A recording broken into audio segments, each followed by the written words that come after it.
So we covered the implementation part of the linear regression in both R and Python, right? So we discussed about that one, and also we looked at the end-to-end aspect of how to implement the logistic linear regression algorithm in yesterday's session. So what we will do is we'll take a look at how to deploy the model in the later sessions. Okay, once I complete all the standard machine learning algorithms, I will demonstrate you how to deploy the machine learning model on cloud. Okay, fine. So today we'll start with the new topic, logistic regression. Okay, what is logistic regression? Okay, in logistic regression, right, what we do, so why this algorithm is required. So we discussed about as part of supervised machine learning algorithm, at a high level there are two problems we will be solving it as part of supervised machine learning. So the one is linear regression, the regression problem, other one is classification problem. As part of a regression problem, there are gamut of algorithms are available to solve the regression problem, as well as to solve the classification problem. There are a lot of algorithms are available. Are you speaking? I cannot hear you anything. Oh yeah, sorry, I think I was far away from the speaker. See, okay, yesterday I covered the... I can hear you now. Right, so linear regression part completely, right? So how to implement in both R and Python. Today we will continue with the logistic regression algorithm. Okay, and I hope you remember, right? So just to help you recall, way back I discussed about under supervised machine learning, there are two types of problems we used to solve. One is the regression problem, other one is classification problem. To solve the regression problem, lot of algorithms are available. We started with linear regression algorithm to understand how to solve the regression problem. Now we will take a look at how to solve a classification problem.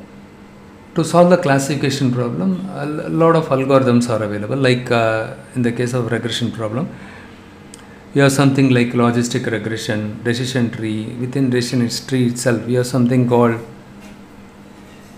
the random forest algorithm, and we have something else called gradient boosted decision tree, and extreme gradient boosted tree, light gradient boosted decision tree, and also we have support vector machine, neural network, and k nearest neighbor, Bayes algorithm. Likewise, a lot of algorithms are available to solve the classification problem also.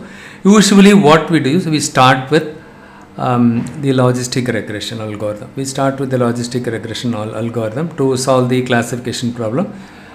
But in practice, most of the people, even if you look at Kaggle, right, most of the developers, they were able to achieve high accuracy using the gradient descent algorithm, gradient boosted tree. Right. So as I told you earlier, there is no one fit, there is no one size fits all kind of thing, right? So sometimes some algorithms will work, some algorithms will not work. Usually we start with logistic regression to understand the, to understand how to solve the classification problem. Okay. So it's very easy to understand even the logistic regression algorithm. Okay, so what is logistic regression? Before we understand the logistic regression algorithm, the core of the logistic regression algorithm, let's try to understand the probability and odds. Okay, probability and odds. Because the probability and odds, right, these are the fundamental building blocks in order to understand the logistic regression algorithm. Right, so we will learn about what are odds and what is probability, what the odds ratio is, right? Because again that is central to understanding logistic regression. Right. So now I will briefly discuss how to interpret the odds ratio in logistic regression context. So the odds ratio is related to probability. Okay. Right. So okay, we'll start with understanding probability, because if I start odds ratio upfront, you will not be able to understand. We know what is probability. You studied the probability theory and all during school time, right? So the probability is nothing but a measure of or a likelihood. Probability is also called as a likelihood, right? Likelihood likelihood. What is the likelihood that tomorrow it will rain or tonight it will rain, right? So in the case of non-statisticians, how do they say the likelihood of an event happens? Supposing somebody is asking you what is the likelihood that you will get promotion. So how do we how do we expect the response? If I ask this question, how do I expect the response? They say either okay, there is a 50-50 chance, 50-50 chance. There is a 70% chance. There is a 80% chance. We use percentage in general in practice, right? Non-statisticians, they use this one. But when it comes to statistics, to predict the probability or likelihood, right? What we use is we have something called we use some measure. We use the measure, right? We use a measure something like probability, right? Probability is nothing but a measure of uncertainty. A measure of uncertainty. See, we don't know. We know some incident or event can occur or will occur, but we are not sure how ensure that event can occur, right? So still, if you use some number, that will give an idea. See, tomorrow they are going to announce the employees or staffs who are all eligible for promotion. But if I ask you today, hey, what are the probability or chances that you will get promoted? So they'll say 50-50, I'm not sure. Some people they say 80%. There is a 80% chance I'll get because my manager promised me. He gave me confidence. Right? So probability is always between 0 and 1. The probability value is always falling between 0 and 1. As a statistician, we use probability to quantify the or measure the uncertainty. Instead of using percentage, we use probability to measure the uncertainty. There is a 0.5 probability I'll get promoted. There is a 0.8 probability I will get promoted. So the probability values are ranging between 0 and 1. And also the another rule is the sum of the probabilities of all possible outcomes is 1. So what is sample space? It is a list of all possible outcomes. Universe, right? In the universe, you are there, I am there, everybody is there, right? So that is what called as sample space. And the next one is odds, right? So what is an odds? Odds is nothing but the probability of an event occurring over the probability of event not occurring. So the odds of an event represent the ratio of the probability that an event will occur over the probability that event will not occur. This could be expressed as something like y divided by 1 minus y, something like that. Y divided by 1 minus y. Odds of an event equal to y divided by 1 minus y. Okay, so if somebody is asking you, okay, what is the probability of the event occurring, right? Suppose, what is the odds of an event occurring? What is the odds of an event occurring? Okay, what is the odds that you will get selected for the next round of interview? Right? If you say the odds are 1 or 4, right? Then it will be difficult for you to for the non-statisticians to understand. We will work on few examples. Okay, see now you understand what is the probability of an event success. Probability of success divided by probability of failure. You just think that way. Okay? But the values of odds ranges from 0 to infinity. The probability ranges from 0 to 1. Remember this: 0 to infinity. Odds will range from 0 to infinity, whereas the probability ranges from 0 to 1. Now let us work out on this one, okay, so that you will be able to understand very clearly. For example, if the probability of winning is 6 out of 12, what are the odds of losing? 6. 6 out of 12. 6. Why?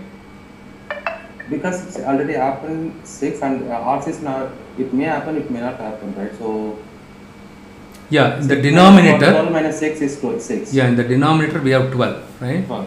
So out of 12, already the probability of winning is 6 happened. The remaining 6 out of 12 is called your odds of losing.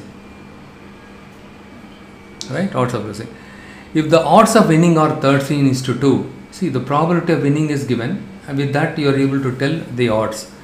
If the odds of winning are 13:2, what is the probability of winning? Simple tip, okay, simple tip. The first one is success, second one is failure. So total is 15, right? Total probability is 15, Yeah.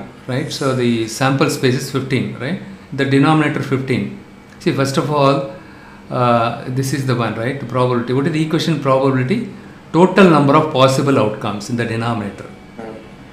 So in the numerator you have number of favorable outcome. If somebody is asking you what is the probability, if I toss a coin, toss a coin, what is the probability that I can get head?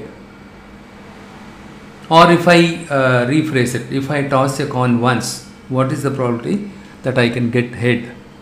So what is the total possible outcome? If I toss a coin, what is the possible? I can get both, right? Head or tail. Total possible outcomes are 2. Both, yes. Right, both. But in the numerator, what I'm interested in probability of H, P parenthesis H. What is the probability of an event head happening? So 1 divided by 2, which 1 is by 0.5. You agree with me, right? It's a 0.5. Hope you are able to total number. Similarly, if you come back here, right? If the odds of winning are 13:2, what is the probability of winning? The definition for or the equation probability is in the denominator total possible outcomes 15, right? So the odds of winning are 13. Already 13 happened. The success happened. 2 out of 15. Sorry, the probability of winning, right? The odds of winning are 13:2. What is the probability of winning here? Yeah. By 15. No. 13 by 15. 13 by 15 only. I told wrongly. Okay. So 13. That's the reason why I thought it was probability of losing. If you what you said was applicable for losing. What is the probability of losing? You can say that way. Next, you tell me this one. If the odds of winning are 3:8, right? What is the probability of losing here? Earlier winning, now losing. The denominator. 8 by 11. 3 by Excellent. 3 by 11. No, losing. I'm asking 3 about by losing. 11. No, 8 by 11. See here Yeah, you 3 by said 11, right? no. So for this you said 13 by 11, right? Yeah, 13 by 11. Yeah, got it. You are losing. So 8 by 11. So that is what the. So you should be good with this one. So how to convert from odds to probability odds. See, that's why I gave this one. If the probability of losing is 6 out of 8, what are the odds of winning? The total probability is 8, right? 6. Yeah. Losing is 6. 2. 2 is to 6 is 2. No, probability of 2 is losing to is 6. 6. I think it's losing. Odds of winning is 6 by 8 only. 2 is to 6. 2 is to 6. Karthik, you are correct, right? So 2 is to 6 is, see, if you convert that in probability, so in the denominator 8, right? 2 plus 6, 8 should come. See here 2, here 6, right? If I ask you what is the probability of winning or losing, or what is the probability of winning? So what is the answer? 2 is to 6. The denominator 8, right? So 2 out of 8. Yeah. Right? But here, if you say 2 is to 8. Breaking, I can't see. So how about others? My voice is clear, or are you are all getting the same problem? Hey, my voice is clear or not? Yeah, I can't hear you. One second here. No, I can't hear you. It's happening for everyone, or it's only for me? I could hear Okay. this. Satish, I think you need to you need to log in with a new session, okay? So if the probability of losing is 6 to 8, right? What are the odds of winning? So in that case, we are interested in odds here, right? So the remaining 2 is this winning, right? Out of 8, the remaining 2 is winning, right? So 2 is to 6 you need to say. So that's why I gave you the tip. This is success, this is failure. If you have to convert the probability into odds, you need to do it like this: success colon failure. Success colon failure, right? So you need. What happened? Others dropped. Unmute your microphone. You are muted. 1 second. I can. 1 second. Let me just. Are you able to hear me? Recording in progress. Are you able to hear me? Yes, Satya, I can hear you now. Yeah, I was asking you only specifically because you were the one saying, right? 1 second. Let me just. Yeah, because of some hot key, I made a something is happening here. Okay. Fine. So I was asking this question: the probability of losing is 6 over 8. What are the odds of winning? The odds of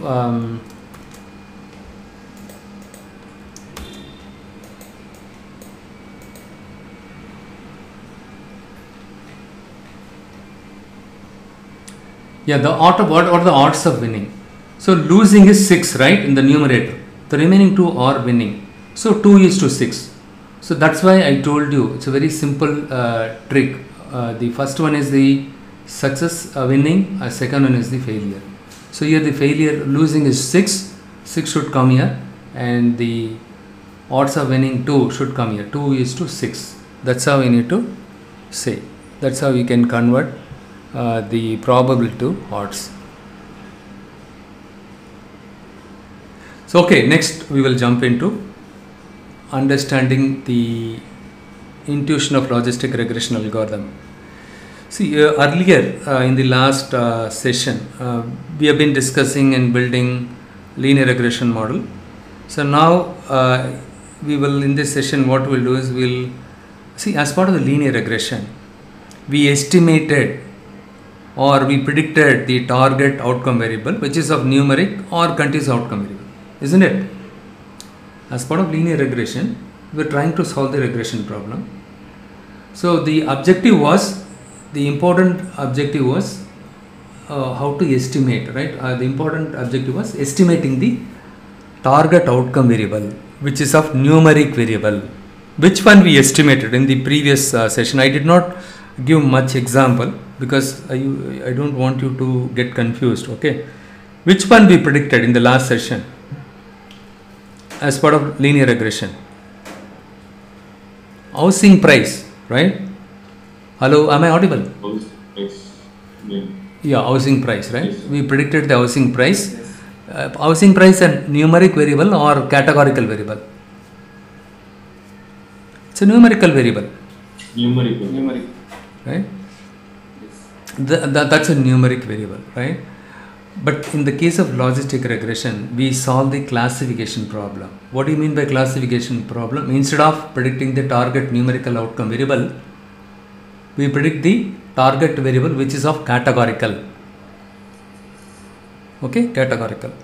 So in the case of logistic regression, we have something like binary logistic regression. If your categorical variable has only 2 values in it or only 2 outcomes in it, we call that as a binary logistic regression problem.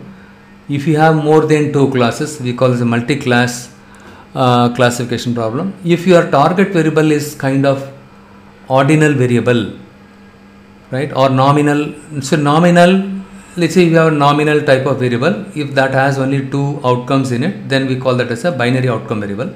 Binary logistic regression. If you have ordinal type of target categorical variable, we call the ordinal. We use something called ordinal logistic regression, and we have something else called multinomial logistic regression. If the target categorical variable has more than 2 classes in it or categories in it, we call that as a multinomial logistic regression. Right? There are often the business problems and decisions deal with understanding or estimating the probability associated with certain events or behaviors, right? In that case, what we do is we frequently use what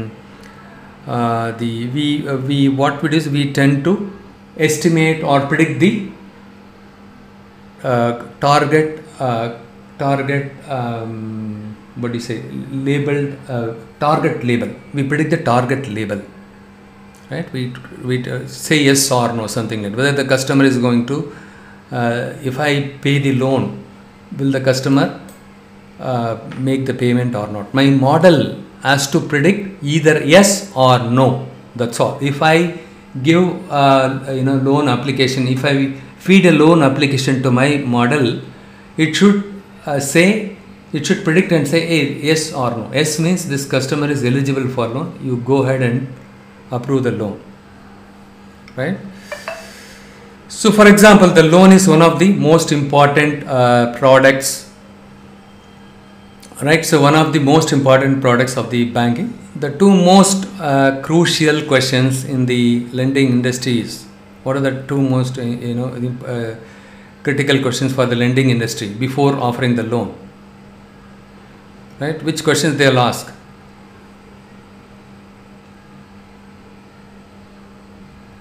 Which questions they'll ask?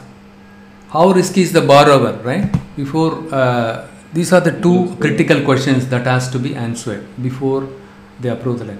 Given the borrower's risk, should we see borrower? We cannot say all the borrowers are risk free, right? If borrowers still they have some offering the loan to certain customers are risky only. But how risky the customers? How risky is the borrower? Given the borrower has some risk, but we will still quantify them. So, given the borrower's risk, can we approve the loan or not? Right? How risky is it going outside? See, nowadays going outside is also risky, right? Because of the COVID. Given the risk, what are the chances that I can pick up COVID? Understood, right? With this example. Because I have taken vaccination. Let's say I have not taken vaccination. Going outside is a risk. But there are people, the risk is there, but still, they don't pick up COVID because they have taken the vaccination. Even if they pick up, it will not be a fatal thing for them, right? The same thing is applicable. The banks, the two critical questions in the lending industries are these two things, right? How risky is the borrower? Given the borrower's risk, should we approve the loan? We cannot say all the customers are risk free, right? So, let's take this example. So, these three customers, let's say these three customers, they applied for the loan. My model has to predict either yes or no. If I get to know whether this customer is a profitable customer or not, that is enough for me to proceed with approving the loan. So my model has to predict, so with this data, right, these are the features, this is my target variable. My model, if my model predicts this customer is yes, that means a profitable customer, this customer is non-profitable customer, this customer is also profitable customer. Just because it says yes, right, I cannot, still I am not so confident. Is there any way if I can quantify that? 0.87. 0.87. See, I will just put it in. Even though these customers are profitable or non-profitable, see, my algorithm flagged these two customers as profitable customer, this customer as a non-profitable customer. But still, if I quantify this with some value, it gives me more confidence. So 0.87, right? So this customer is profitable customer, but the probability of repaying the loan, what is the probability of repaying the loan? He is a profitable customer. The algorithm predict the class level as yes, but what is the likelihood that he will repay the loan? 0.87. Then we can close the eyes and give it to him, because 0.87 is closer to 1. Right? This is correct. 0.23. It is no. Then it is good. But here, if you see here, 0.72. 0.72 is also fine. Supposing 0.55. but my algorithm assigned the class label as yes. What do you conclude? Simple common sense. See here, 0.55, here yes is there. It's like potential risk. We have a little risk also here. Yes, right? Yeah. Potential risk, correct.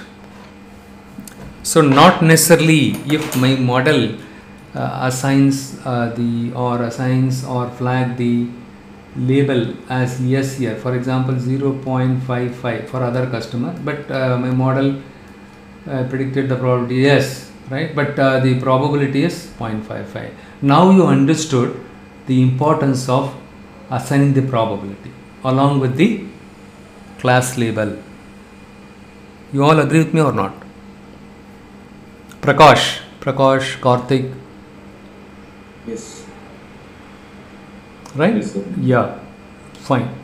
But there are situations what will happen even in the case of no. Like human, we tend to make mistakes, right? Sometimes we mistakenly think or wrongly we judge good person as a bad person as a good person, right? Sometimes what will happen, it will assign 0.73 something like that. For no, it will assign 0.73, right? So yes, if it is a no, that means somewhat closer to 0, right? Somewhat closer to 0. The probability value should be somewhat, could be 0.49, 0.44, 0.36, something like that, right? Sometimes it can make this mistake also. That we'll discuss later, okay? So we have to use different metrics and how to deal with this and all, we will see it later, okay? At this moment, you just understand the classifiers, logistic regression, support vector machine, neural network, all these algorithms, the classifiers. And don't ask me how do I know which all algorithms are related to classifier. That and all secondary thing, we'll explain later. You will get to know in the subsequent session, okay? But using linear regression, you can solve only the regression problem. Keep that in mind. Write it down, okay? Using logistic regression, you can solve only the classification problem. That's all. But using decision tree, you can solve both regression as well as a classification problem. You don't require a linear regression model. Instead, you can go for a decision tree. Or I have a classification problem. Can I use decision tree instead of using logistic? Yes, you can use a decision tree. For a dual purpose, you can use decision tree, neural network and other algorithms. But only the logistic regression and linear regression, these two algorithms are meant for solving the respective problem only. Logistic regression solves only classification problem. This is important point, remember it. Fine, okay. So what but there are some cases we don't need a probability. There are some cases we don't need probability, right? So all we need is just a class label is sufficient. For example, you wanted to find out, let's say your company, right? So your manager gave you bunch of emails and he asked you to flag which all emails are spam, which all emails are non-spam. If you flag the emails as Y, that means those are all spam emails. The rest of them are non-spam, right? In that case, spam or non-spam, yes or no is more than sufficient. You don't need probability and all.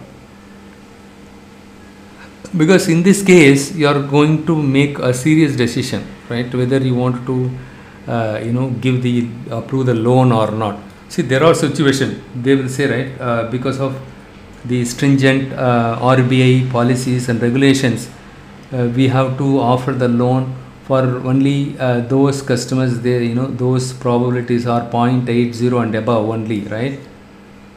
In that case, this is very much helpful.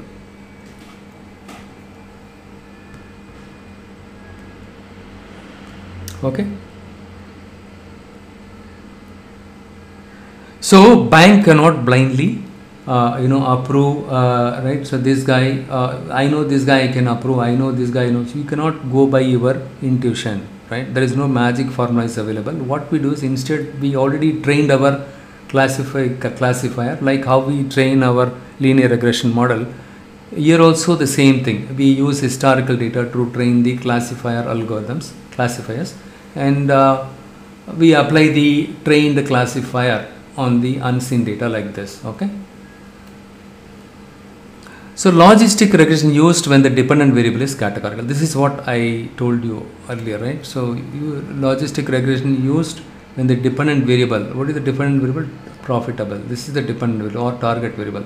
These are the features, independent variables, right? These are the independent variables. So with this independent variable, you are going to flag which all customers are profitable customer, non-profitable customer. This column is the categorical variable.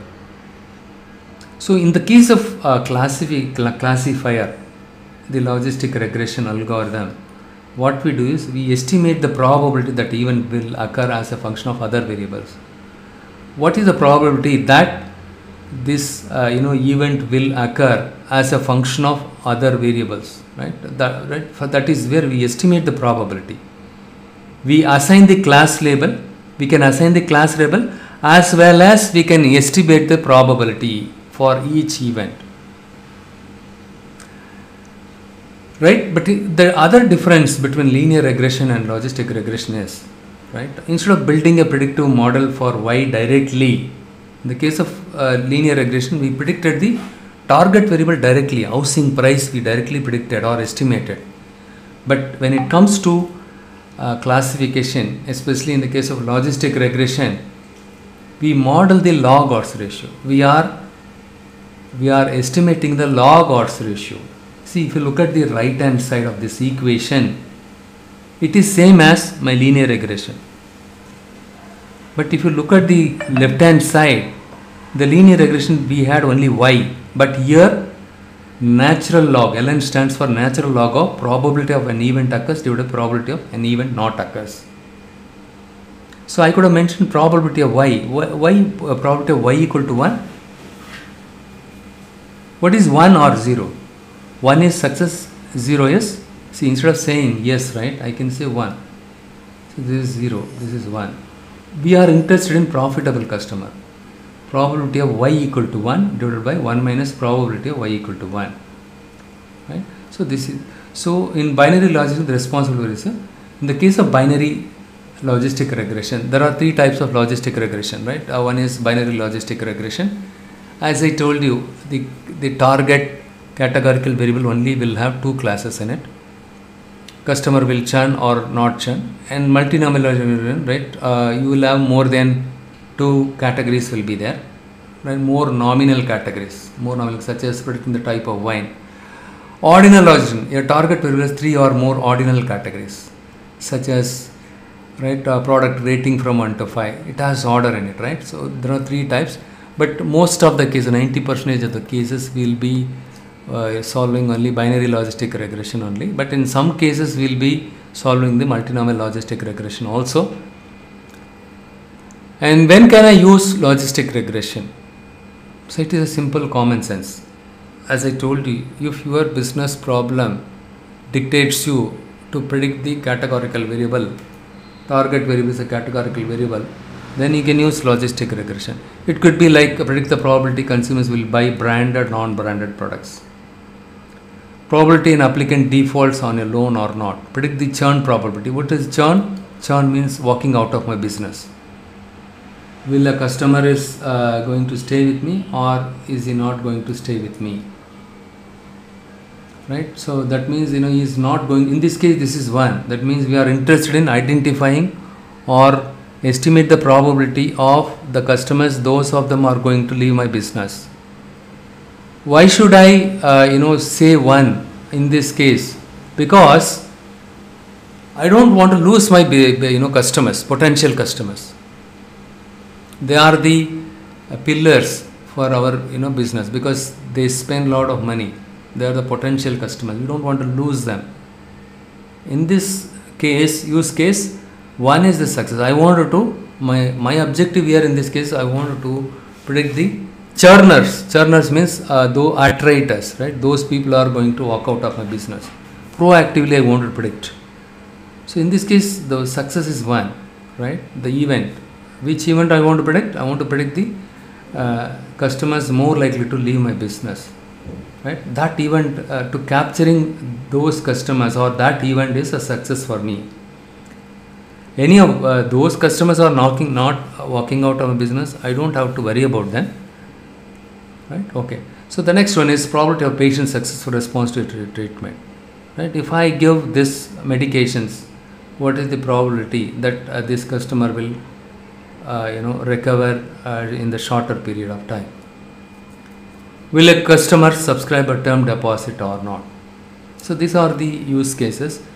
But again, there are some guys, right? The new data scientists, they get confused when they get into a new job. They always look at all the problem as a machine learning problem. There are some problems you don't have to build a model, right? You don't have to build a model. Simply you can derive some business logic with that, apply that on your given data set, and then you can say, between these things, right? These are the things can happen, right? You can derive some, you can create some derived variables. That derived variables are sufficient to answer your question to your management. So these are the use cases, right? But you need to be very careful, or you need to understand the problem statement very clearly before you dive into building a model. Okay, don't directly build the model. Okay, you just think whether this problem really requires a machine learning algorithm or deep learning algorithm, or can I or a simple data analysis sufficient for me to answer the business query. You need to be very clear on that. Though I insist, many students still when they get into a company job, they get confused. But anyhow, getting validated with experienced person is good. Okay, what are the difference between linear regression and logistic regression? So as I discussed, it is used for predicting the continuous variable. It is the categorical variable, the logistic regression. And here in the case of linear regression, right? So we interpret the coefficient this way, right? It is pretty straightforward. Holding all other variables constant with the 1 unit increase in this variable, the dependent variable is expected to increase or decrease by xx, something like that. But in the case of logistic regression, right? The interpretation is different. How it is different? In the case of logistic regression, it estimates the odds ratio. We need to convert the odds ratio into probability. Okay, and that we will see how to interpret the model outcome from the business point of view. Okay, and linear regression uses ordinary least squares to estimate the parameters. What are the parameters? Karthik, can you tell me the parameters name? In linear regression, yesterday also explained, right? Or someone else can tell me what are the parameters? Dependent variable, independent. No, wrong. Bias and variance. No. I explained you with hyperparameter, difference between parameter and hyperparameter.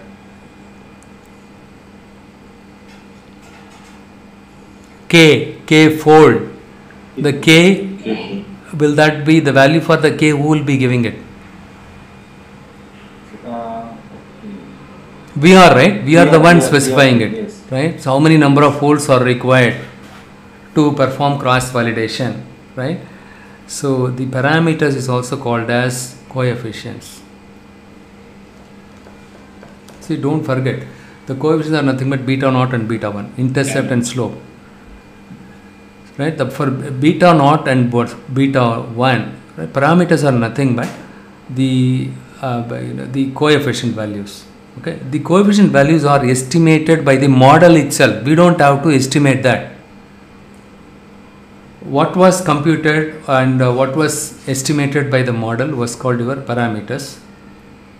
Right? Hyperparameter was what we give, right? That to the model, right? That is what hyperparameter. That is the difference between parameter and hyperparameter. So in the case of linear regression, the beta naught and beta 1 parameters were estimated by the OLS algorithm, ordinary least squares method. Whereas in the case of logistic regression, uses maximum likelihood estimation to estimate the parameters. Here also beta naught, beta 1 is there, right? Maximum likelihood estimation of logistic, right? Maximizing the likelihood function determines the parameters that are most likely to produce the observed data. Maximizing the likelihood function determines the parameters that are most likely to see the beta naught, beta 1, right? So the parameters that are most likely to produce the observed data. What is the observed? Observed is also called as actual, right? The observed is, let's 1, 0, 1, 0. So going forward, I use this number only instead of yes or no, right? These customers are going to leave my business. 0 means is not going to leave my business. Observed. So the maximum likelihood, what it does is it will it maximizes the likelihood function to determine the parameters in such a way, right? It will most likely to produce the observed data. For example, the estimated probability, right? The probability is somewhat closer to 1, 0.9, it's a 0.3, 0.8, 0.2, something like that, right? So the observed versus actual, right? Somewhat it will be closer. That is how the model is going to predict. The same thing in linear regression, the actual and predicted are supposed to be closer, right? Even in the case of, but in the case of linear regression, it uses OLS method. It is fitting the straight line. It is fitting the straight line, right? In order to make sure that it covers as many data points as close to as possible. But when it comes to logistic regression, you cannot fit a straight line. I'll explain you why. Okay, the assumptions we'll discuss it later. Now the question is, the interview they'll ask you, and also this is an interesting thing. So why can't I use linear regression to solve the logistic regression or the classification problem? Why should I use logistic regression? It's a good question. In the case of logistic regression, we are interested in assigning or predicting the class label either 0 or 1, or we want to, in addition to that, or we want to predict the probability values ranging between 0 and 1. But if you fit a linear regression, what will happen is the values will exceed 0 and 1 also, right? It cannot be bounded between 0 and 1. As we have seen in the case of linear regression model, housing price, right? The estimated housing price was not falling between 0 and 1, right? It was more than 0 and more than 1 also, right? Or it will be less than 0 also, right? It will be less than minus infinity to plus infinity. The values can be anywhere between minus infinity to plus infinity, the estimated values, if you use a linear regression model. Look at this one, right? If you look at the data in the previous slide, 3 customers, banking customers, I just put 1, 0, 1, right? So 1 is a profitable, 0 is a non-profitable customer. But if you look at all the customers, the target variable, right, you will find either 1 or 0 only. 1 means that customer is a profitable customer. 0, those customers flagged with the 0 in the target variable, those customers are non-profitable customer. The target variable, if you plot it in the y-axis, either 0 will be there or no 1 only will be there, isn't it? Right? And if you see the some customers are 0, that means so some customers are if you look at some customers, right, they are non-profitable customers. Some customers are profitable customers. Some customers are, take another use case, they are non-churners. Some customers are churners. But all the values are plotted here only, right? So 1, 1, 0 only. In between there are no values. But if you fit a straight line like this, what will happen? See, for this, this is my actual value, right? And let's say if my predicted value will be here. The distance between these two are too high. The error will be very high, right? The residuals are not normally distributed. As the x value increases, the error also increases. It is violating the assumption, linear regression assumption.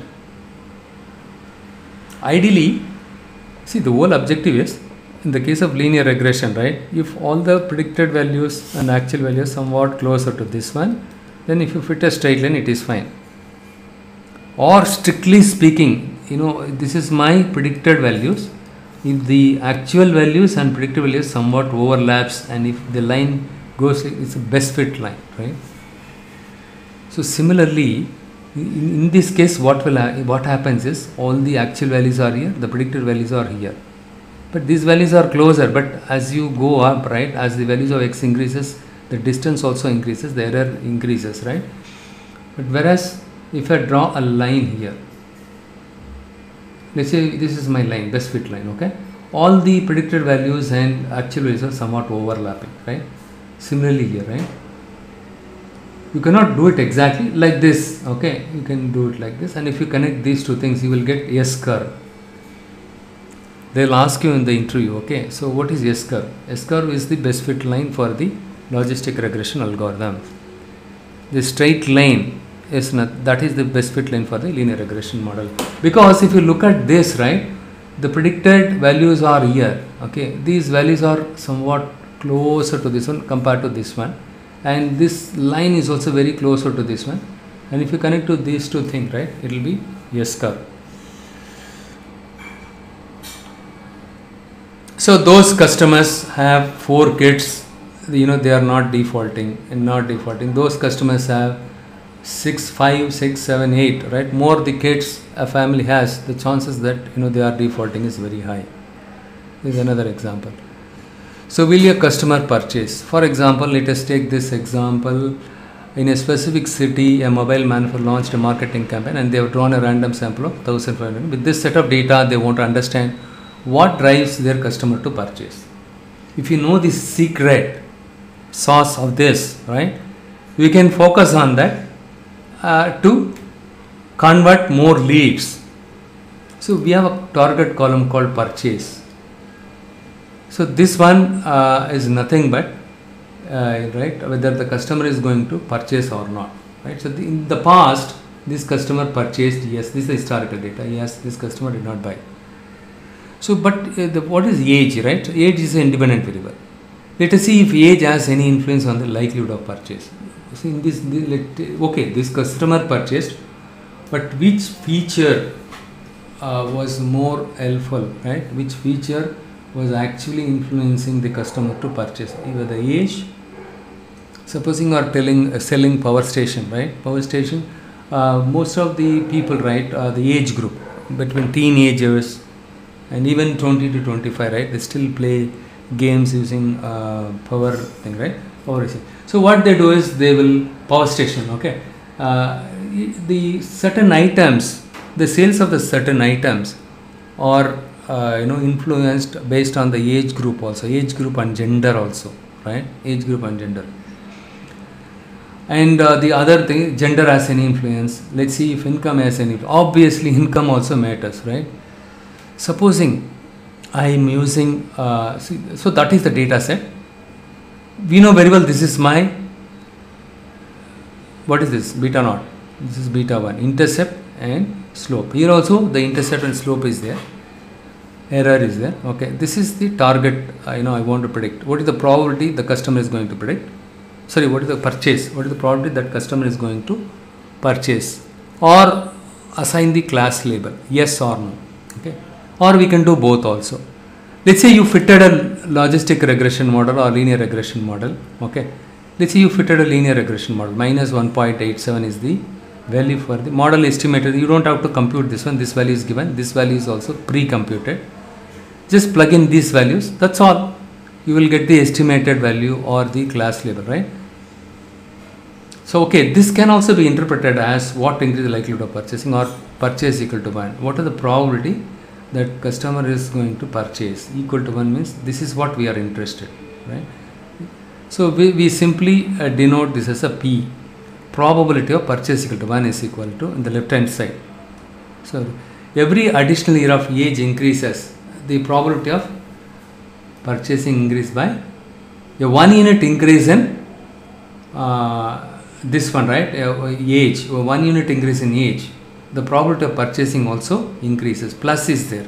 If it is a negative value here, every year there is an increase in age, the probability of, supposing, let's customer is subscribing for newspaper, right, or subscribing for some game or some, a club, right, a club.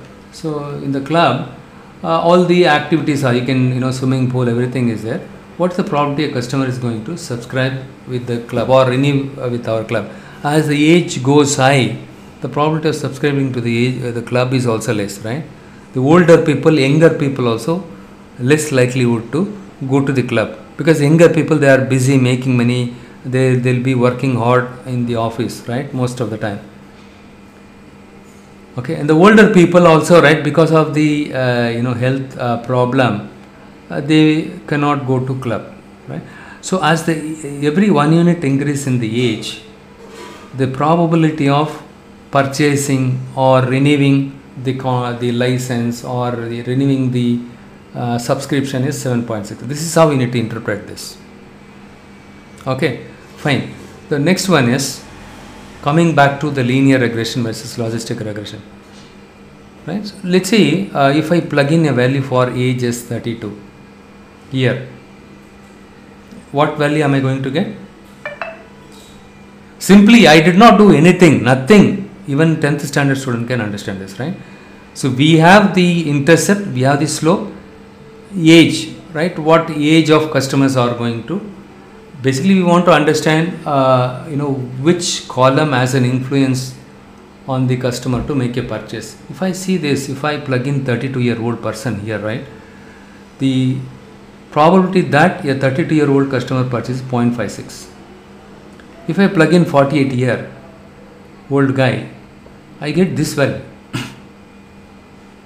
1.778. If I plug in a 24-year-old year guy, right, I'm getting negative value. This is fine because 0.56, any value between 0 to 1, it is fine because probability values are lying between 0 and 1.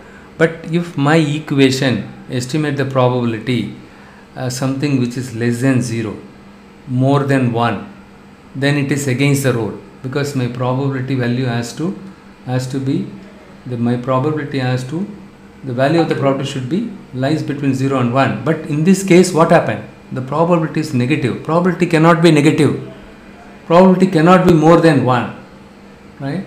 So this is not acceptable. This is not acceptable. This is violating the rule. That is what is happening. Probably if you plug in other age, right, it may be falling between 0 and 1. But for this specific age, right, it is not falling between 0 and 1. So there are two problems. One is the probability value is negative, and the other problem is probability value is greater than 1. How can I solve this? If I use linear regression, right, I may land up this kind of problem. For that, only what they did, they came up with an equation to solve this two problems, less than 0 and greater than 1. Okay, so how did they come up with this one? See, it must satisfy two things. It must be always positive. It must be less than 1, right? So how did they solve this one? So what they did, they developed an equation something like this, right? So okay, now you tell me, to solve this problem, less than 0, negative value comes, right? How can we convert this a plus?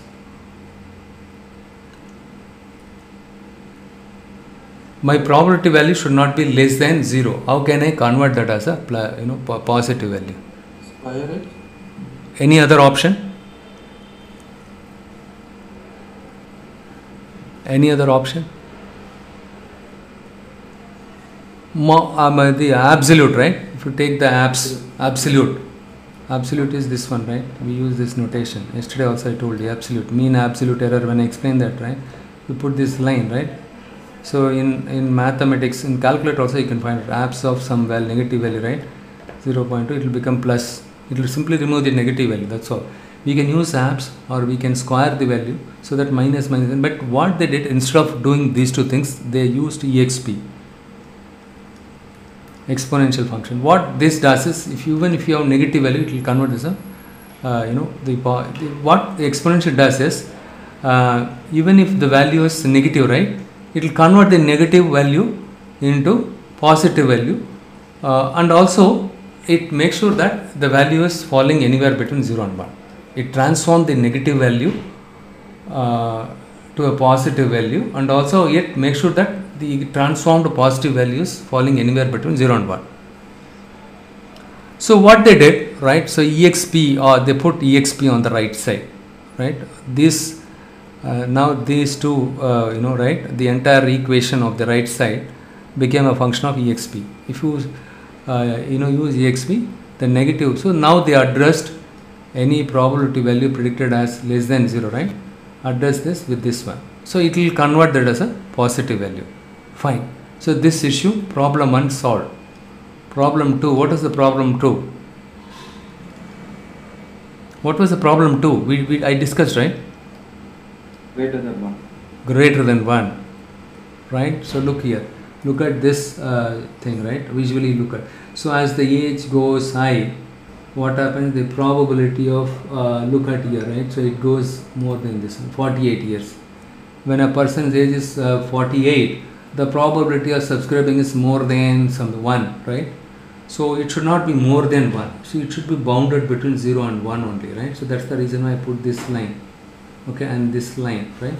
So in this case it is more than this one. Supposing with this visualization itself we can tell the likelihood also, right? So what is the probability a 32-year-old guy can purchase, right? So you have an S curve. In the S curve, if you supposing, right, okay, yeah, I'll do one thing. 35-year-old guy, what is the likelihood? The 35. If you connect these two things, right, you draw a line, sorry, here it is like this, okay. What is the probability that a 35-year-old guy is going to subscribe? There is a 0.55%, something, 0.55 probability, right? 0.55 probability. So 0 and 1, right? Any value, the estimated value goes above 1, or any value which goes less than 0, also problem. 0, now you understood how to convert the negative value into positive value using exponential. You can do it. That's what they have done it. And okay, the second problem is any value which is greater than 1. How can I solve this? Right? What they did, so this is the 1 divided by p divided by, so 1 divided by 1 plus e to the power, that one. Okay, what they did, if you divide any value divided by the same value plus 1, let's say you have 10, right? What will happen? Any value, if we divide by that the same value plus 1, what will happen? You use calculator and tell me. It will be bounded between 0 and 1 only, right? It will be bounded between 0 and 1 only. You take any number in the world, right? Any value divided by the same value plus 1. If you add 1 in the denominator for this in numerator value, right? In the denominator, right? In the denominator, if you take the numerator value and if you add 1, or you take any value instead of 10, right? It will become this value will the outcome of this one will become bounded between 0 and 1. That is what they came up. That's how they came up a solution to solve the second problem. So now if you look at here, right, so this one solves the negative value, right, negative value, because the probability cannot be negative. And what they did, exp of this one, any value, this value divided by the same value plus 1. That's what 10, this kind of 10, right? This one divided by the same value plus 1, right? Since you are using exp, it resolves the first issue, and this one resolves the second problem. Very nice, right? Instead of using exp, what they did, e to the power, we can specify this way also, right? E to the power beta naught plus beta 1 into h, e to the power beta. So what they did now, so on the left side you have p, right? So if this one, the denominator, if you bring it on the left side, p into 1 plus e to the, I can write it this way, right? 1 plus e to the power beta naught beta 1. On the left hand side you will be, right hand side you will left with this one, right? E to the power beta naught plus beta 1 into h, okay? And to solve this further, p into 1 is p into this one is this one, and is equal to this equation, and here p is equivalent to, if you keep only p here, right, and on the right side you have e to the power beta naught beta plus p, and 1 minus p, right? So here what you can do is p into 1 plus p you can do, right? If you move this on the right side, it will become 1 minus p. Or simply, right, you put like this, p into e to the power, if you keep only p here, right? So here on the right side what will happen? This entire thing will come to the right side. See, if this comes to the right side, it will become negative, right? P into e to the power beta naught plus beta 1. To solve this, so 1 minus p, if you take the 1 minus p outside, yeah, right, you are left with e to the power beta naught plus beta 1. That's what I mentioned. So p is equal to e to the power beta naught plus beta 1 into 1 minus p, and if you bring the 1 minus p to the left side, p dot 1 minus p, this is the one, right? And what they did, so what I am trying to explain is how we got that equation. So in the interview they'll ask you, okay, that's the reason why I put it everything in detail in my slide.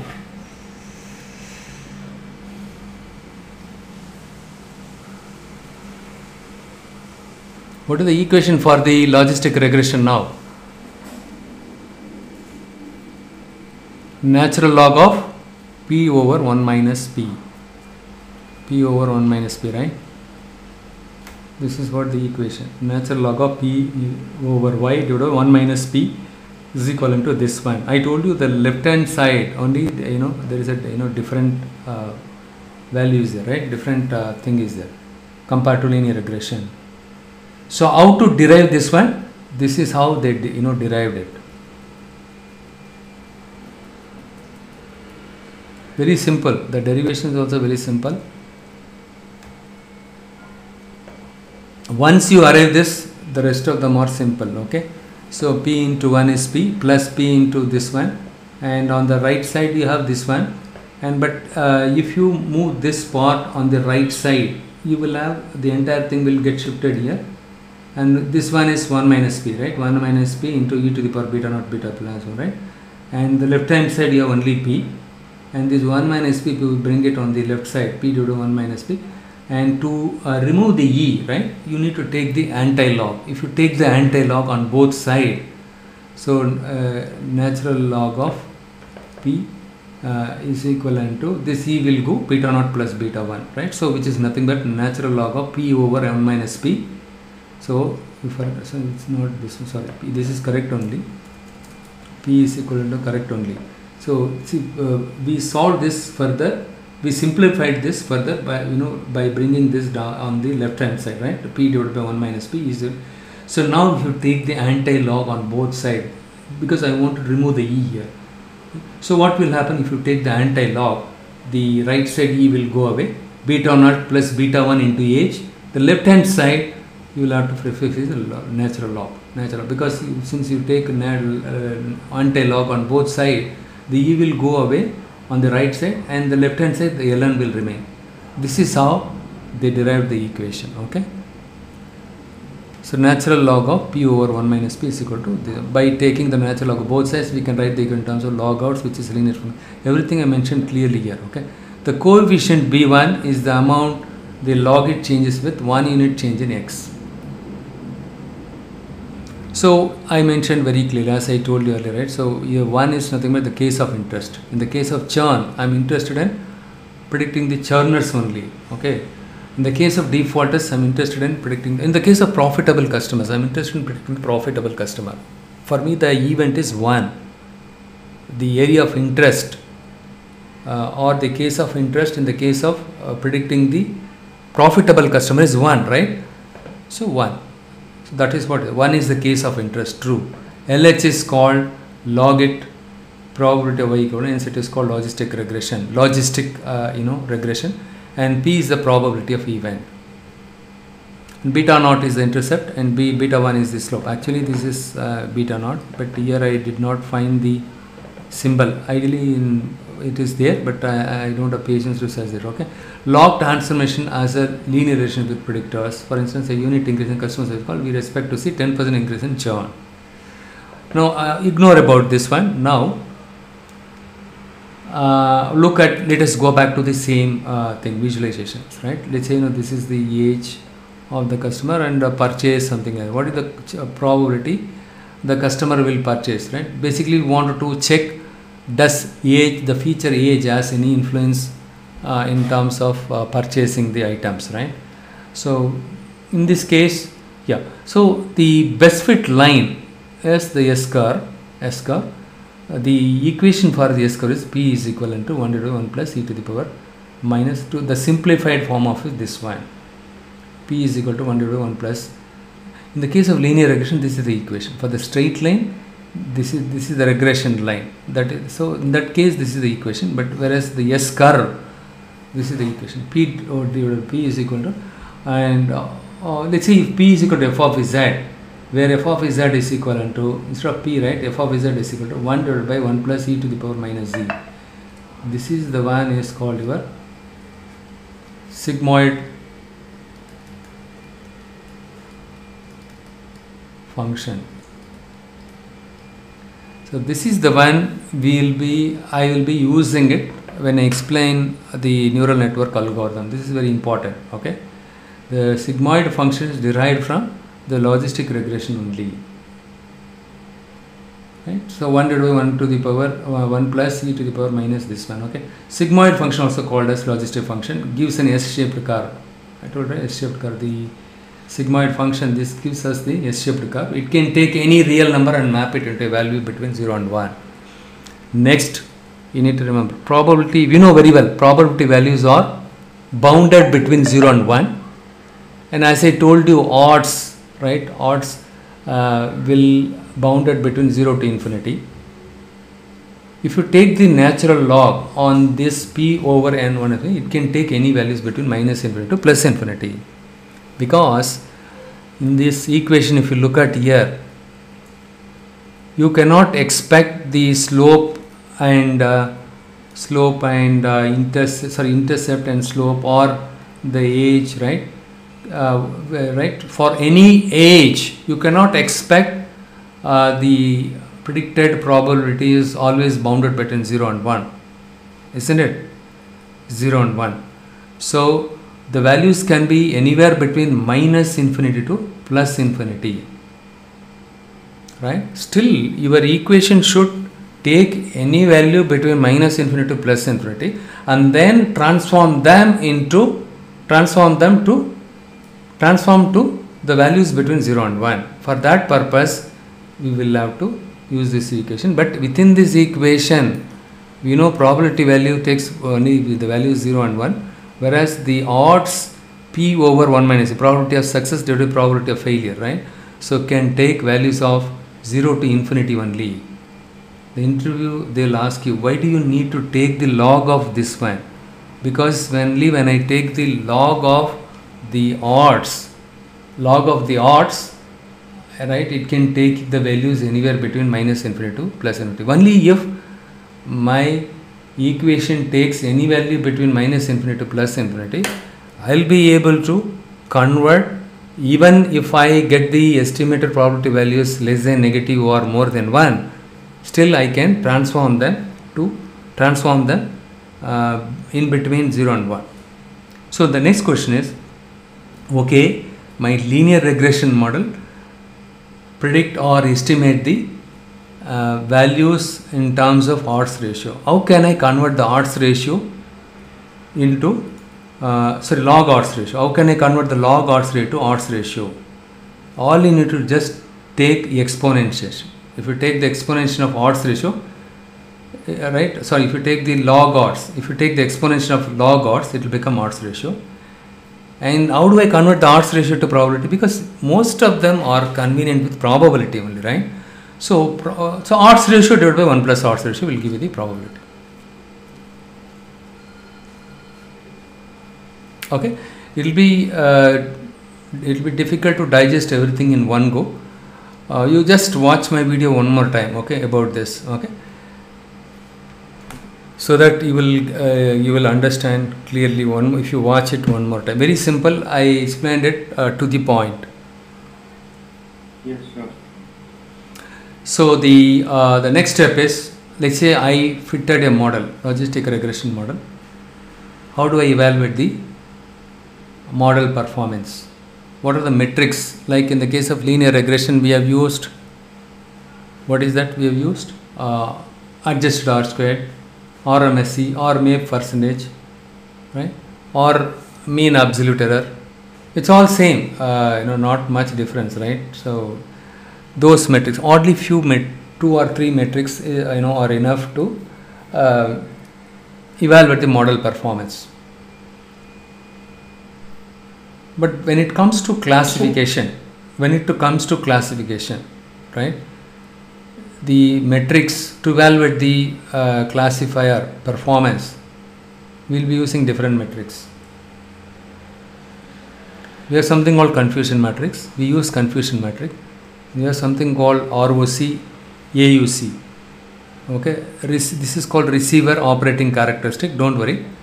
As part of the, you have something area under the curve. Okay, and apart from this, okay, let me do one thing.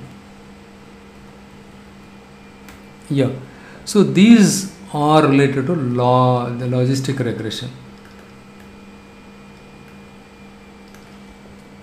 So kappa statistic, concordance and discount, these are related to logistic regression.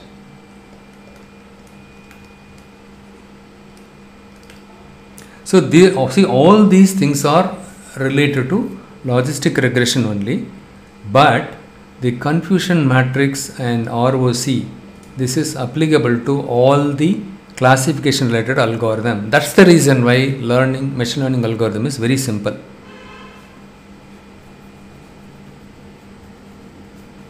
So whatever I marked it here, right? So this one, this one, and these two, and you have something called KS statistic, kappa statistic, and you have something called KS also is there. So whatever I marked it here, right? We will be these three metrics in addition to confusion matrix and ROC. We will be using it to estimate or evaluate the logistic regression model performance. Whereas to evaluate all the other classification related models, if you know how to interpret confusion matrix or ROC, that is more than sufficient.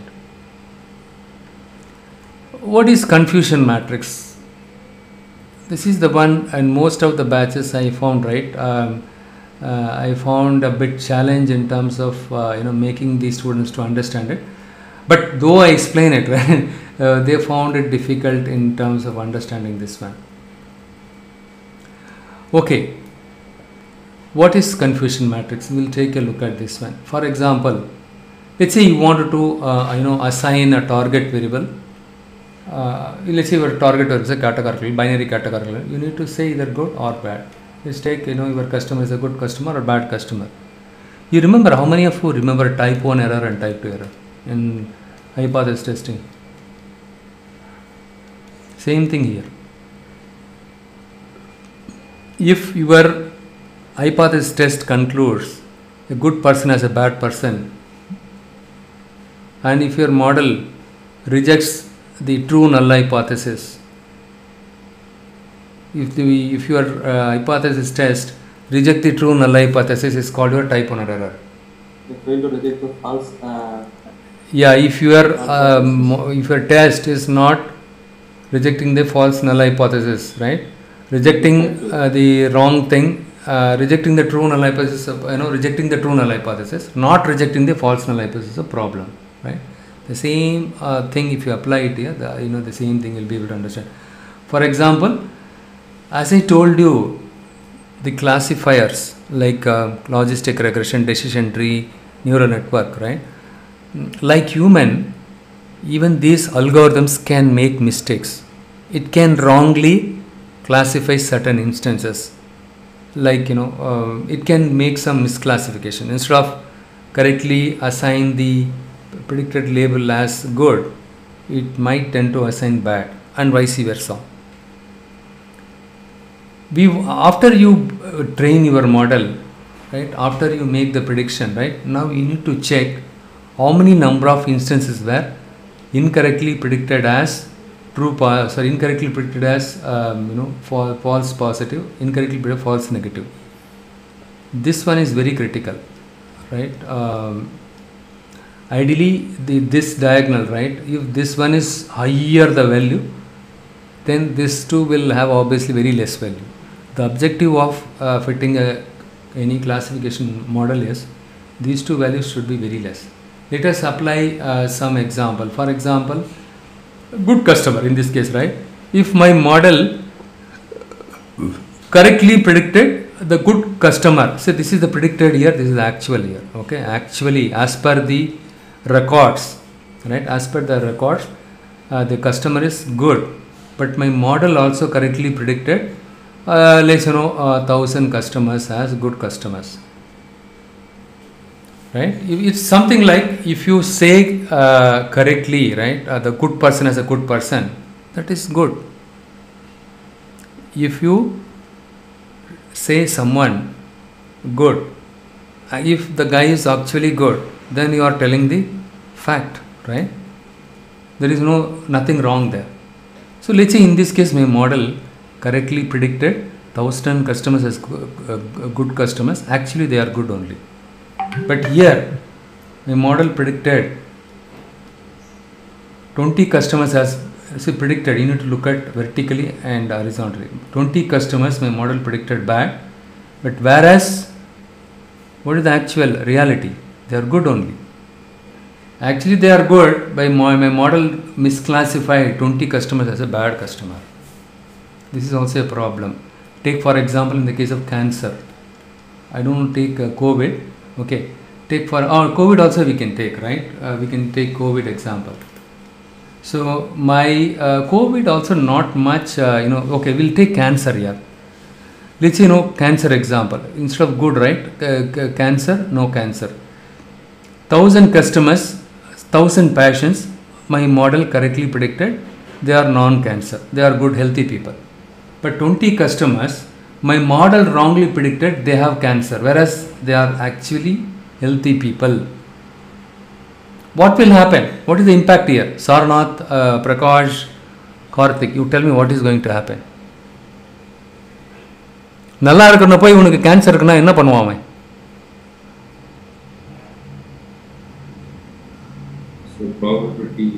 பயத்திலே செத்துடுவான் இல்லையா? ஒன்று பயத்தில் செத்துடுவான், இல்லைன்னா what will happen? What is the impact here? I am not talking about technical equation and all. This guy has to unnecessarily undergo chemotherapy. Chemotherapy has its own side effect. நல்லா இருக்கணும், முடியெல்லாம் கொட்டி போயிடும், தேவையில்லாமல் ட்ரக் போகுது உடம்புக்கு. So the impact is very high here. Even in the case of false negative, the impact is very high. And let's apply the same thing. Now you tell me. Actually, the patients are bad. Let's my model predicted 30 guys, or actually 30 guys are having cancer. So not having cancer. Good. My model says good, right? They are not having cancer. Healthy person. Good means healthy person. 30 people are healthy, but whereas in reality they are having cancer. In this case you are treating non-cancerous guys, but in this case you are not treating the cancer guys. These guys actually need treatment, but your model wrongly predicted they are not cancerous guys. Take the COVID example, right? Actually they have they have this one positive, right? The test result is positive here, but your model says false positive. That means it's a negative. In the negative, 30 people, they are not undergoing treatment, or they are not isolating themselves. Then what will happen? They will show, hey, my report is, see, nowadays you can see, right? You take any COVID related the news status, right? They say total TPR, total positive rate, and false positive rate, something like that, right? You can see this one. False positive is also danger. The reason why I am insisting on these two, one is you need to be very cautious with this one. What is the impact here? In this case, you are not treating the COVID patient. Enna avanga? If your report says negative, what is going to happen here? These guys are going to spread like hell. Even officially, they go and spread. The police, right? Let's say they travel from Chennai to Bangalore. What will happen? They are supposed to show the report. The report says they are not having this one, right? They are not having COVID, but whereas they have COVID, right? What will happen is you are unnecessarily spreading. So impact is very high. True negative. What is true negative? Okay, if somebody is having cancer, bad. Somebody is, they are sick, and if you tell them sick is also correct, right? Let's say here it says, 500 people they are sick, and 1000 people or 500 people tested, sick, right? Here I don't get confused with the positive, negative, COVID positive, negative. Okay, here positive is, negative is good, positive is bad here in this case. That's why, what do you say? You cannot, directly relate this one with this one. Okay, based on your business use case, you need to interpret it accordingly. Okay, so in this case, 30 people are false negative. Like okay, there is a mistake here. Good, bad, true, positive, false, negative, right? எனக்கு confusion ஆச்சு. இது ஏதோ power point தப்பு பண்ணியிருக்காமோ. Let me take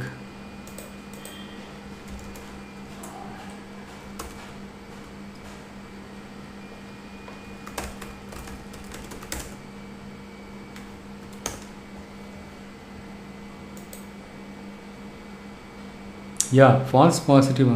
False positive na predicted values. You are predicted here, right? Your false negative. Yeah, it's correct only. Actual values you are predicted, yes. But don't get confused with this. And see here the predicted values are here, right? That is also the reason I want to show. In the net, most of them they got confused. So they are false positive here, false negative here, right?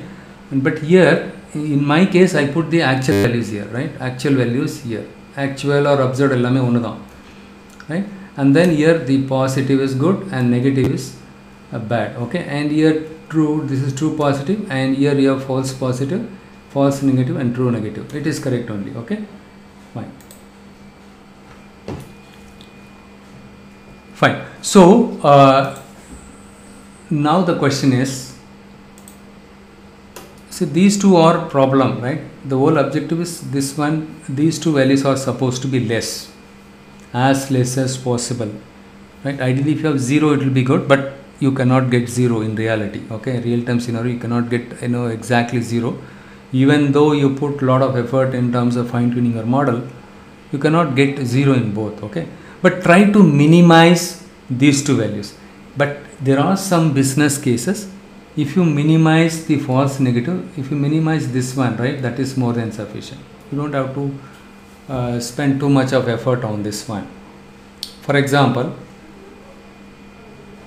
scenario 1, right? So what is the probability a customer is going to purchase? You want to predict, right? You want to let's say you wanted to let's say here my model correctly predicted 1000 customers are going to purchase, and my model correctly predicted 500 customers are not going to purchase.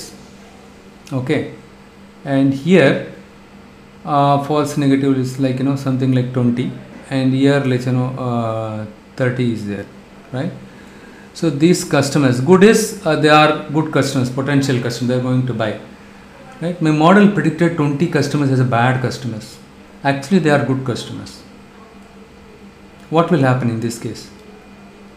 You are going to lose the base, right? Customer base. You are not going to contact them. You are going to lose this customer because you are not contacting them. See, if you know the good customer, what are you going to do? You are going to send the brochures to them, right? Let's say if you send brochures to the potential good customers, right? Per customer, if you get 1000 rupees profit, 20 customers, how much? 20,000. You are going to lose it. You are going to lose it. Let's take this one. Actually, they are, your model predicted, they are good. 30 customers are good, but actually they are not good customers. That means useless guys. Okay, but in this case, right, even if I send, right, 30 customers, if I spend 5 rupees to send a brochure to each customer, the courier charge, okay, how much I'm going to lose? Only this much, right? So I'm going to lose it. So in this case, I don't have to worry false positive, but in this case false negative should be less here. Ideally this 20 should have been here, right? 1000 plus 20 inga irukanum. Actually true positive, right? Actually, these people are positive. It's bad. According to my model, it is bad, but they are 20 guys are good guy only. So these 20 guys should have been added here. Instead of adding here, you put here by saying that these guys are bad. You lost 20,000. If the value is very high, what will happen? 200. Let's say 2,000. What will happen? You are going to lose a big money, right?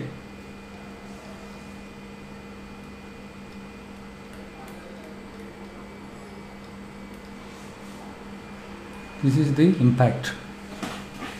So, in which business case I should focus on which one, false positive or false negative? We need to try to reduce this one. Even if this one is slightly more, I'm not saying this is going to be, even if it is 30,000. No, this one should also be reasonably good. Should be less, reasonably less. Let's take for example, you have let's 40 is there. But here you have some 10. In this case, this is good model. And if, let's say when you fitted the model, you are getting 20 here. After you fine tune the model, you are able to reduce it to 8 here, right? You are able to move the 12 guys here, right? So in that case, this is good in this scenario. Okay, even though this is more, you are not going, but still here also it should not be more, right? Even 5 rupees is fine in this case. See, because you are the research guy, right? You are the data scientist.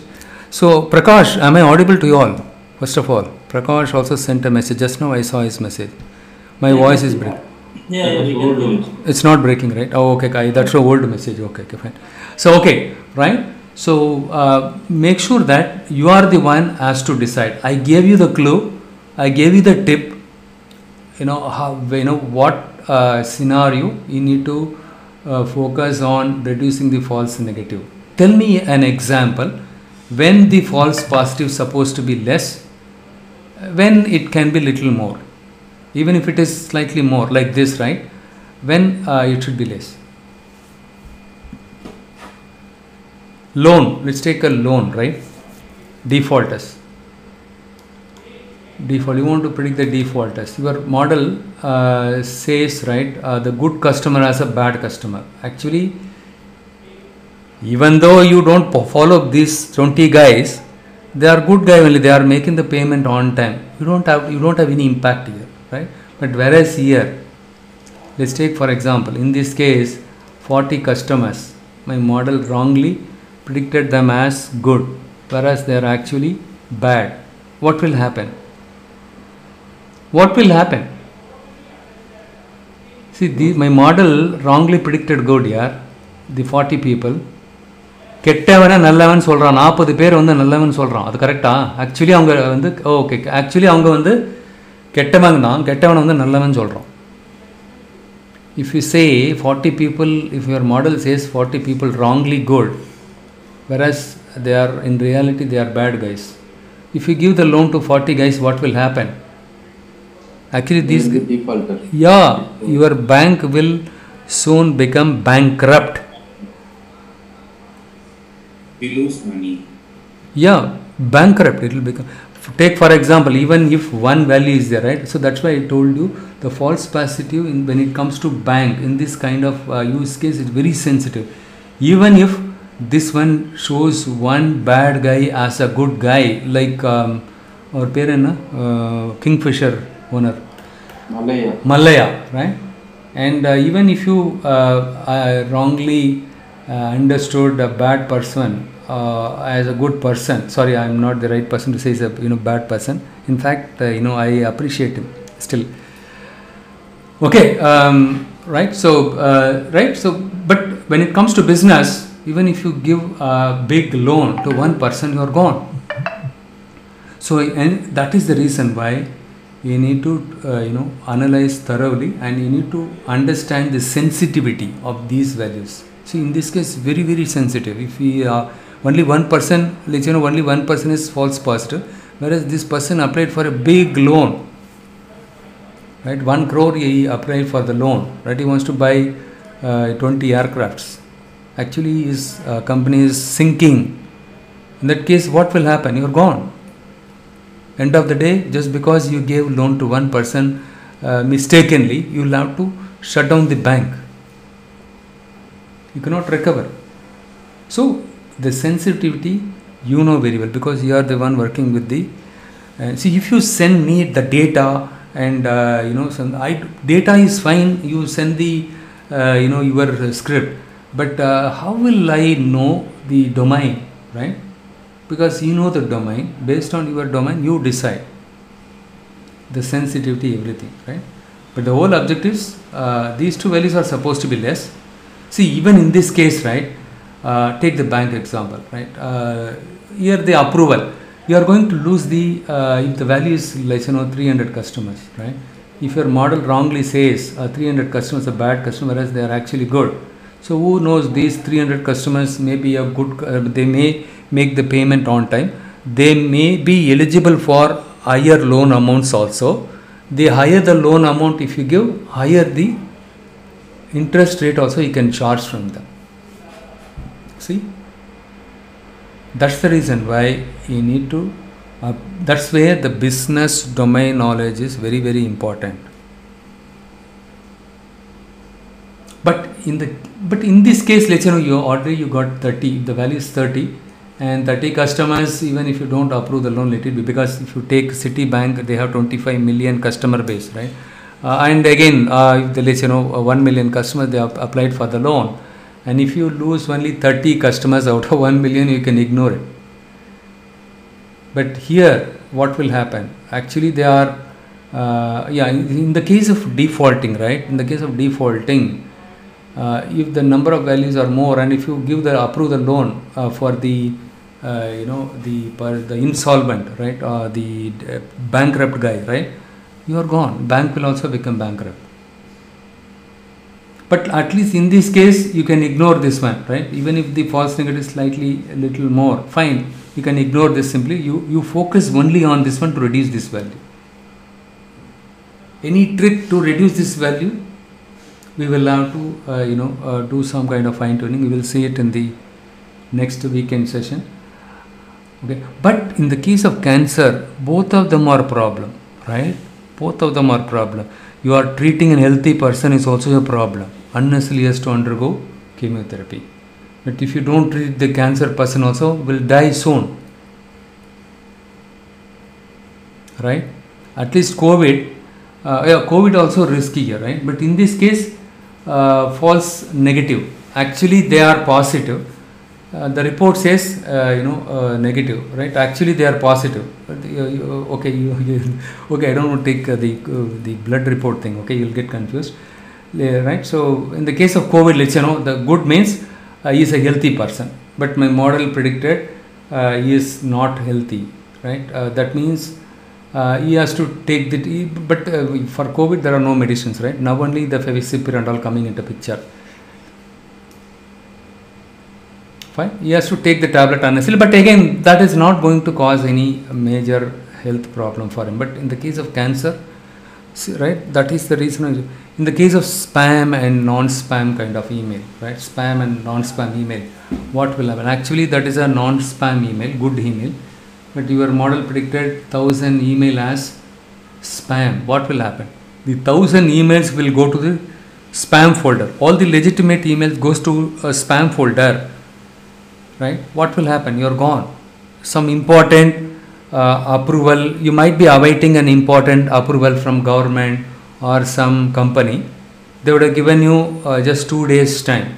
If you don't see the email, you are gone on time, right? So wrongly classifying the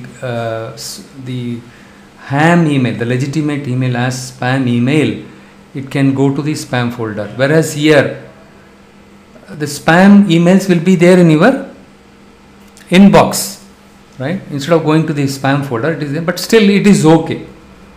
It be it's kind of a nuisance, but still it is okay. But it's not going to have any impact, business impact. But here it will have an impact to your business.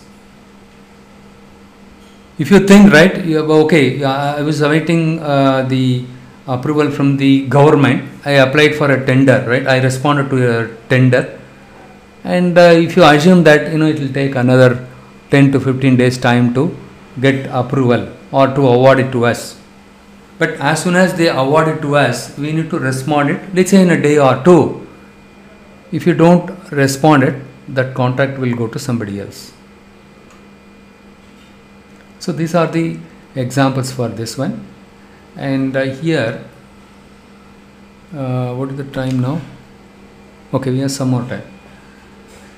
We have the additional metrics: accuracy, recall, and precision. You can derive the accuracy and recall and precision from the confusion matrix itself. Okay, you don't have to you don't have to to remember different formulas. See, the true positive is there, right? True positive plus true negative divided by all the values. We go to the confusion matrix. This is the basis for this. 1 second, I just scribbled it.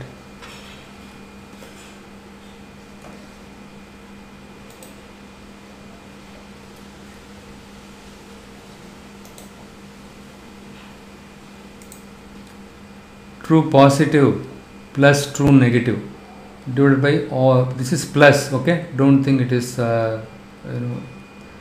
true positive plus true negative divided by true positive plus this plus this plus this. All this value is called, see here itself I mentioned accuracy. True positive, true negative, all the values, okay? You have something like accuracy. With the help of accuracy, you can make sure that what is the accuracy of your model. Supposing your accuracy value is closer to 1, any value closer to 1, right? Close to 1, that means your model accuracy is good. Supposing your model accuracy is 90, right? 0.90, that means your model has done a good job. Okay, any value which is closer to 1, it is better. And apart from this, you have something called precision and recall.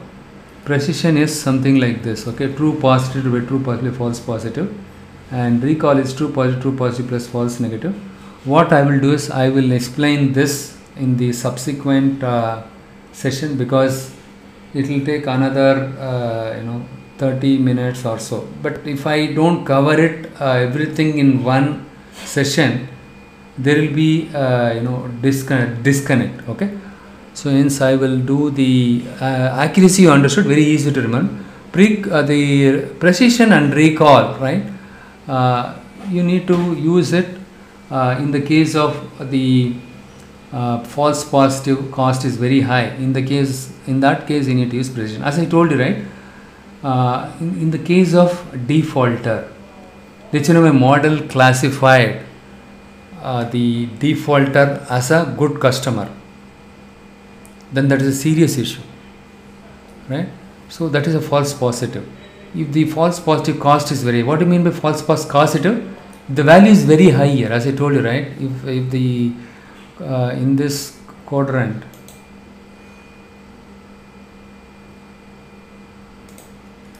the false positive is, let's 312, or let's say even if you take 3, but the cost is very high. If you think, right, of the 3, one person is Vijay Mallya, or even if you take 1%, right, even if your model misclassify 1%, the cost is going to impact me like hell. The false positive cost is very high, then you need to use precision. On the other hand, if the false negative cost is very high, then you are supposed to use recall. When will you use precision? If the false positive cost is very high. Or supposing, right, in the case of recall, where is recall? Recall is not here, okay. In the case of false negative, right, I gave you the cancer example. In the case of this one, if let's say here you have 200 patients wrongly classified as cancerous people. Actually they are not cancerous people, healthy people. The 200 guys have to undergo chemotherapy. In this case, even if one person, my model misclassify it, right? Take another example here, the court case, court trial.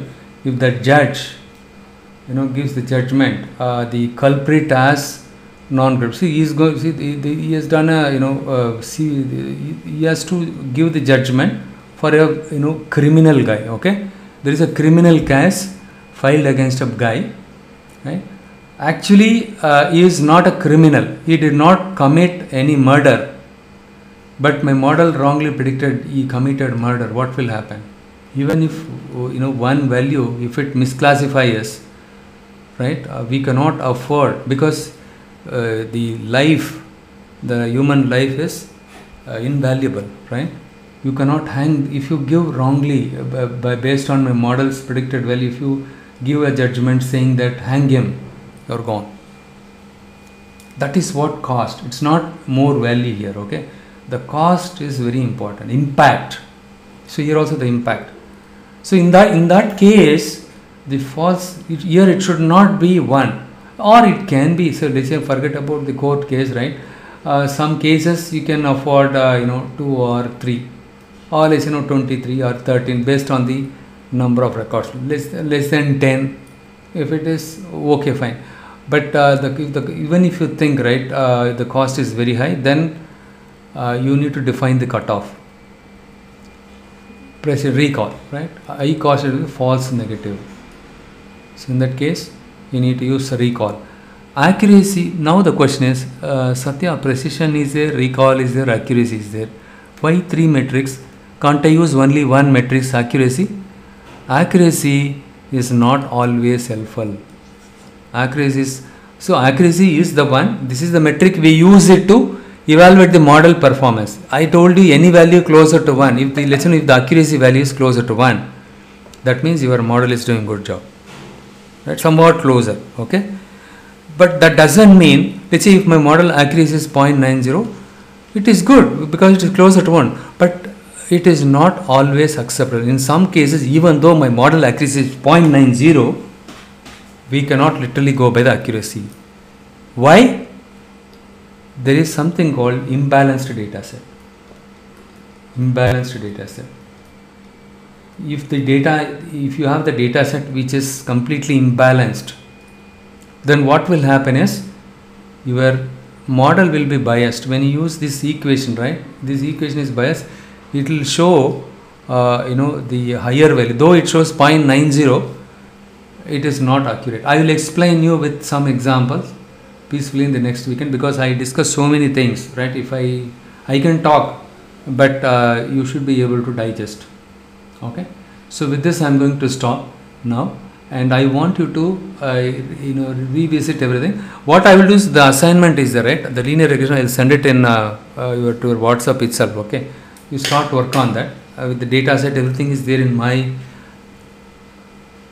GitHub, right? Data set, case study, everything is there. Okay. Only thing is, I will just send a write-up, right? How to fit a model. You take my script, and you can use my script, and wherever the data set CSV file I use, right? You can use the new data set and read it, and then try to show me the adjusted R-squared value is supposed to be more. But even though you fit the model with the data set, whatever I get, see, that is also housing price prediction only. But data set is different. When you fit the data set, just like that, you will get, even after doing feature selection and all, right, you will get 0.7 only the adjusted R-squared. You cannot increase the accuracy beyond that. But there is some way to increase the accuracy. I am not going to discuss this now. You give it a try, and I will see whether you are able to increase it to up to 0.85 or so. That is anyhow, I will send out that assignment in detail to WhatsApp. Okay, you just work on the housing price prediction. That is a different data set. Okay, any questions? Live down. Maybe it's not a big data set, right?